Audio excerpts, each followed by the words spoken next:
প্রথম যদি সাধারণ মানুষের কথা বলি, গরমকালে তরমুজ খুব ভালো অপশন, আঙুর খুব ভালো অপশন, জামরুল, তালশাঁস, যেগুলো একদম রসালো ফল, যেগুলোতে জলের মাত্রা খুব বেশি, সেই যে কোনো ফল কিন্তু আমরা খেতে পারি।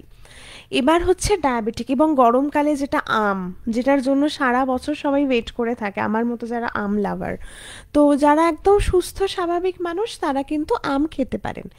এবার হচ্ছে যারা ডায়াবেটিক, তাদের তো একটা ভীষণ প্রশ্ন থাকে যে ডায়াবেটিস হলেই কি আম খাওয়া বন্ধ, লিচু খাওয়া বন্ধ, কাঁঠাল খাওয়া বন্ধ? এগুলো কিন্তু একদমই নয়। আপনার সুগার যদি কন্ট্রোলে থাকে, আপনাকে আম খেতে গেলে আপনার সুগারকে কন্ট্রোলে রাখতে হবে।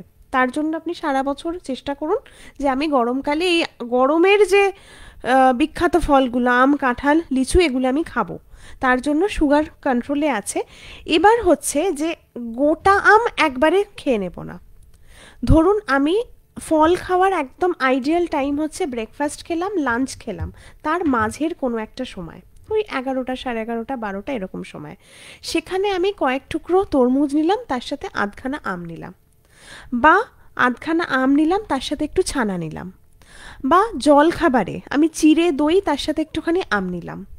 এইভাবে মানে আম খাচ্ছি এবং তার সাথে কি খাচ্ছি সেটার ওপর নির্ভর করে আমরা একটা ওয়ার্ড বলি গ্লাইসেমিক লোড বা গ্লাইসেমিক ইন্ডেক্স, ওই যে আমি খাবারটা খাচ্ছি কতটা আমার সুগারটা বাড়ছে।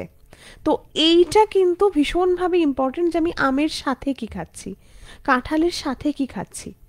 বা আমি কাঁঠাল খেতে বলেছে মানে একদম 8-10 কোয়া কাঁঠাল খেয়ে নিলাম, সেটাও যেন না হয়। মানে আমি খাবো, 3-4 কোয়া আমি কাঁঠাল খেলাম, আমার সুগার কন্ট্রোলে আছে, আমি খেলাম, কিন্তু এটাও নয় যে আমি রোজ শুধু কাঁঠালই খেতে থাকলাম, সেটাও নয়। সো পরিমিত পরিমাণে কিন্তু আমি সব খেতে পারবো।